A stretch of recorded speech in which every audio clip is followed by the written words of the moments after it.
Olá, pessoal. Na nossa aula de hoje, nós vamos falar sobre as vozes verbais. O que a gente não pode esquecer de jeito nenhum é que quando a gente vai falar de vozes verbais, a gente precisa observar principalmente o posicionamento do sujeito em relação à ação exposta pelo verbo, tá? Sendo assim, nós temos três tipos de vozes verbais diferentes: a voz ativa, a voz passiva e a voz reflexiva. E justamente essa mudança de uma voz para o outro se dá pela mudança de postura do sujeito em relação à ação. Olhem só, na voz ativa, o sujeito é o agente da ação do verbo, ou seja, ele pratica a ação indicada pelo verbo. E aí nós temos como exemplo, a criança quebrou o copo. Nesse caso, a criança é considerado o nosso sujeito agente, quebrou o copo é o nosso predicado, e dentro desse predicado, nós teremos o quebrou, que é o verbo na voz ativa, e o copo, que passa a funcionar como objeto direto. Se o sujeito pratica a ação expressa pelo verbo, o objeto direto recebe essa ação. Então, a criança pratica a ação de quebrar e o copo recebe a ação de ser quebrado. Mas a gente não precisa, nesse caso, se preocupar com o objeto. É só lembrar, o sujeito está praticando a ação do verbo, voz ativa. Ok? Olha outro exemplo. O repórter escreveu uma nota, né? Aqui, já eu vou mostrar em gráfico para vocês, né? Mas aqui nós temos quem escreveu uma nota? O repórter. Então, o repórter sujeito escreveu a nota predicado. Observem que o repórter está praticando a ação de escrever. Por isso, nós temos aqui uma voz ativa. Olha só. Então, a estrutura da voz ativa, pegando essa oração, nós teremos, né, a oração sempre dividida em sujeito e predicado, isso em qualquer voz. O predicado, ele vai estar dividido entre o verbo e o objeto direto. E aí nós temos o sujeito, o repórter, o verbo, escreveu, e o objeto direto, a notícia. Na voz passiva, se na ativa o sujeito pratica a ação do verbo, na voz passiva o sujeito recebe a ação desse verbo, né? E aí nós teríamos não mais um sujeito agente, e sim um sujeito paciente, e continuamos com o predicado. Olha só, o copo foi quebrado pela criança. Então, agora, o copo passa a ser o sujeito paciente, porque ele recebe a ação de ser quebrado, né? O foi quebrado, que é uma locução verbal, indica que esse verbo está na voz passiva. E o pela criança passou a ser chamado de agente da passiva, porque é o ser que age, que pratica a ação. Se o sujeito não está praticando, alguém pratica. Quem? O agente da passiva. E aí nós teríamos como estrutura dessa voz passiva, ó, novamente invertendo a oração, a notícia foi escrita pelo repórter. Colocando isso naquela estrutura, né? A gente vai ter dois tipos de voz passiva sintética, de voz passiva, desculpa. A passiva sintética, que é uma que é feita só com o verbo, né, transitivo direto, e o pronome se. Olha só, escreveu-se uma notícia polêmica. A voz passiva sintética, ela é muito usada quando a gente não tem conhecimento de quem pratica a ação. Sabe se a notícia foi escrita, ela foi escrita por alguém. Mas por quem? Não sabemos. Então, nesse caso, o ideal é usar essa estrutura. O verbo, o se e o sujeito da oração, tá? A outra voz passiva é o que a gente chama de voz passiva analítica, que é a passiva normal que nós já vimos. Nesse caso, nós vamos ter um verbo auxiliar, Os dois mais comuns, o ser e o estar, acompanhado do que seria o verbo principal no particípio. E aí, no mesmo exemplo, uma notícia polêmica foi escrita. Vamos ver isso naquela estrutura de árvore? Então, a estrutura da voz passiva sintética. Continuamos tendo sujeito e predicado, só que na passiva sintética, ao contrário. Primeiro o predicado e depois o sujeito. Então, no predicado, a gente vai ter um verbo e o pronome, escreveu-se, e o sujeito, uma notícia polêmica.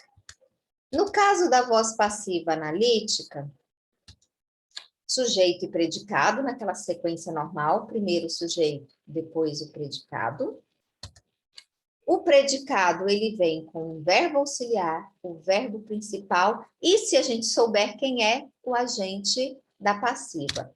E aí nós teríamos uma notícia polêmica foi escrita, quando eu não sei quem é o agente, ou uma notícia polêmica foi escrita pelo repórter, indicando quem é o agente da passiva. Tá bom? Aqui, a escolha da voz ativa ou passiva depende do destaque que se quer dar. Se eu quero dar um maior destaque ao agente, eu uso a voz ativa. Se eu quero dar mais destaque ao paciente, ao receptor da ação, eu uso a voz passiva. Como assim? Olha só. Um ex-aluno transtornado entrou em uma escola de Realengo e atirou em vários jovens. Isso aqui é uma manchete sobre aquela tragédia de Realengo na escola pública, né? Observem que aqui a voz ativa foi usada porque o foco maior é o ex-aluno transtornado, né? Então, esse jornal que escreveu essa manchete está dando mais importância ao que pode ter levado esse jovem a fazer isso na escola em que ele estudava. Se eu fizer de uma outra forma, olha só, vários jovens de uma escola em Realengo foram baleados por um ex-aluno transtornado. Agora, o foco não está mais no atirador, mas nas vítimas. Tá?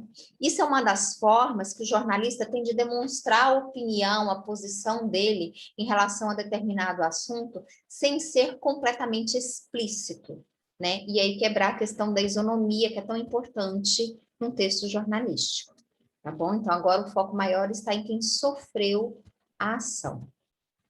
A voz reflexiva é uma mistura das duas.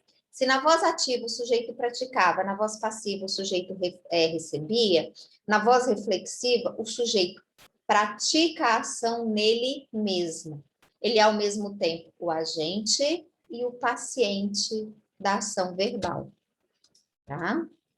Então, a gente tem um sujeito agente, paciente ao mesmo tempo e um predicado, ó. A criança machucou-se. Então, a criança, sujeito agente, porque ela praticou a ação de machucar. A criança, sujeito paciente, porque ela recebeu a ação de machucar, ou seja, a criança machucou a si mesma. E aí, esse pronome si vai ser o nosso objeto direto, né? Porque é o receptor da ação do verbo. Há dois tipos de voz reflexiva, mas a gente não precisa se preocupar como se fosse uma classificação, como no caso da passiva analítica e da passiva sintética. Não, é só duas posturas de reflexo mesmo, tá? A voz reflexiva, propriamente dita, que é quando o sujeito pratica a ação em si mesmo, ó. Carla machucou-se, ou seja, ela machucou a si mesma. João cortou-se com a faca, cortou a si mesmo. Roberto matou-se, matou a si mesmo.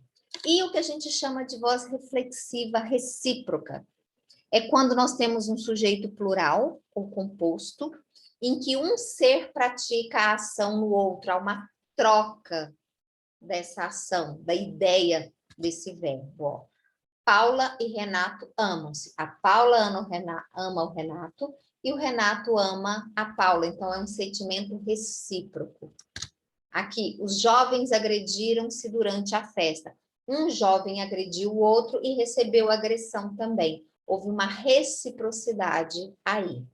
E, por último, Os ônibus chocaram-se violentamente. Um ônibus chocou no outro, tá? Então, a reflexiva mesmo é quando é um sujeito simples, singular, em que ele pratica em si mesmo. A reflexiva recíproca é quando há uma troca de ação, tá bom? Passagem da voz ativa para a voz passiva. Sempre que eu vou mudar o verbo de voz, da ativa para passiva ou da passiva para ativa, a gente usa o que eu chamo de método X, a gente inverte. O que está no final da oração vem para o início, o que está no início vai para o final e nós fazemos as adequações nos verbos. Como assim? Vamos ver? Então, voz ativa. A justiça condenou os culpados. Nós temos a justiça como sujeito agente, o condenou está na voz ativa e os culpados funciona como objeto direto. Passando para a voz passiva, a gente vai jogar os culpados lá para o início, como sujeito, e a justiça vai lá para o final, olha só. Os culpados veio para cá, a justiça veio para cá. Ou seja, o objeto direto virou o sujeito e o sujeito virou o agente da passiva. Ó, os culpados agora é sujeito paciente, foram condenados, eu acrescentei o verbo auxiliar, e o pela justiça, o agente da passiva. Se fosse o contrário, do mesmo jeito, tá, gente? Eu pegaria a justiça que está lá no final e colocaria no início, pegaria os culpados que está lá no início e jogaria no final. Então, sempre que eu precisar mudar de voz, eu inverto a ordem das palavras na oração e faço a adequação verbal, ok? Aqui, alguns dos livros de onde eu tirei informações sobre esse assunto, tá? Bom, nós veremos mais sobre isso em algumas aulas, fazendo algumas atividades. Muito obrigada pela atenção de vocês e até a próxima. Tchau.